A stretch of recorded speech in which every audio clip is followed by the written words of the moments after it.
Using your Sony camera as a webcam is as easy as connecting a USB cable from your camera to your computer. Seriously, I'm about to show you the easiest way to use your Sony camera as a webcam. You don't need a capture card, and this works on Windows and Mac. We're gonna cover all the settings, and I'm gonna show you the best ones for the highest video quality. For this tutorial, I'm gonna be using a Sony a7S III, but this tutorial applies to basically all Sony cameras, a7 IV, a7 IV, a7C II, FX2, FX30, basically all of them except for the FX3, which if it does get an update that enables this feature, I will post about it in the description and in a pinned comment.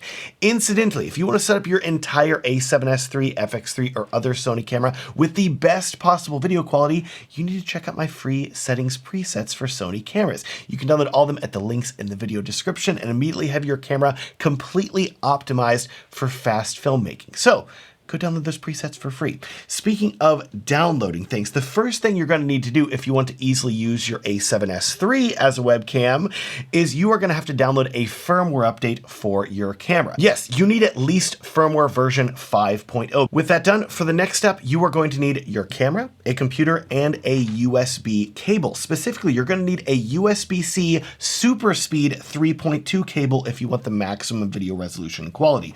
To be clear, the webcam feature will work with a lower speed USB 2.0 cable like the one that comes with an iPhone, but the resolution will be limited to only 720p at 30 frames per second. So you're going to want a faster USB-C cable. I will link to affordable and fast cables that I recommend down in the video description. Next, before you connect the camera to your computer, open up the menu, go down to the yellow toolbox to USB, and for USB connection mode, select USB streaming. You're also going to make sure that USB power supply is turned on. This way, your computer will power the camera and keep your battery from dying. With that done, go ahead and exit the menu and plug one end of your USB-C cable into your camera and the other end into your computer. Whenever you first do this, the camera's going to pop up a screen that says the USB streaming function always operates in movie mode. Well, okay, I don't really know why Sony has to tell us this, but if you don't want it to pop up again, make sure you check this box and then press OK. With that done, you can then open up any app that you would normally use with a webcam, like Zoom, Google Meet, OBS. It doesn't matter, and your Sony camera should pop up as a webcam choice.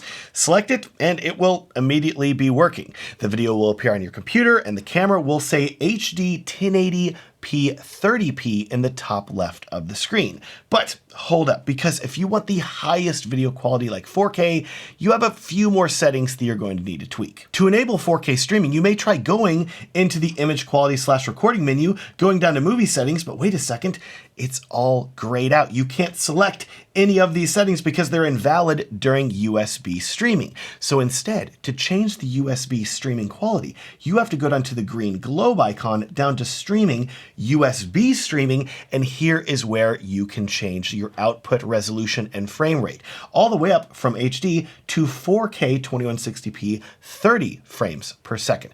Side note, by the way, I would never choose 4K 15p. That's gonna be 15 frames per second, and it's gonna look terrible. I don't even know why Sony offers that as an option.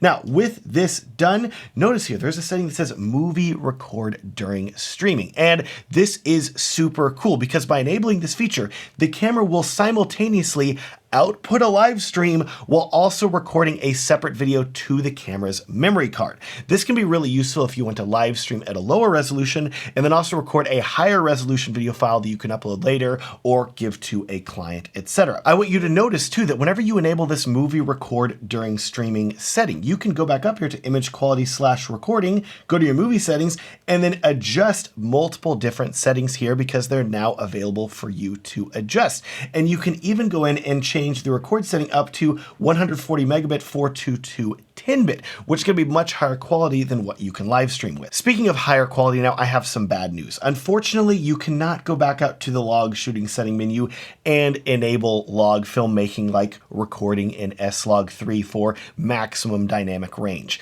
Not possible with this feature. But if you still want some control over the colors and the look of the image that you are live streaming and recording, there is a setting that you can tweak that will let you modify the look of your image, and you should know that this applies to not only the recording recorded video to the memory card of the camera, but also to the live stream video as well. To change the look of your video, you're going to want to go back out down to the pink menu, down to subheading 5 color/tone. And notice you cannot select a picture profile or a LUT, which, by the way, you should check out my LUTs that work fantastically with Sony footage, but which will sadly not work for it as a webcam in this scenario. Regardless, I have good news because you can access the Creative Looks menu here, which has a lot of different color presets that will tweak the contrast and saturation of your video. Vivid, film, instant, high, soft key, sepia tone. People love sepia live streams, don't they?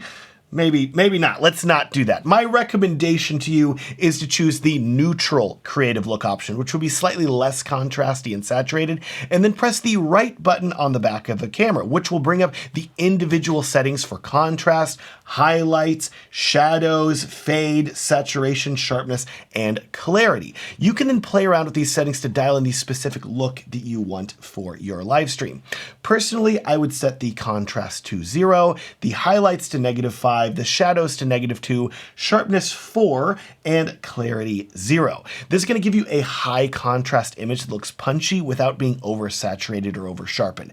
Basically, it's going to look dramatically better than any webcam that you've ever used before. With that done, remember you can download my Sony camera settings presets down in the video description completely for free. And if you're wondering what settings those presets are going to give you, I have menu setup guide YouTube videos. They're going to walk you through all of them that I'll also link to in the video description, as well as links to my pro video guides, which are going to go even more in depth on your camera and show you how to optimize every single setting and how to film the absolute best video quality with them. All of that is linked down in the video description. Please like this video if you enjoyed it. Subscribe if you want to see more videos about filmmaking and video editing. Thanks so much for watching and have a great day.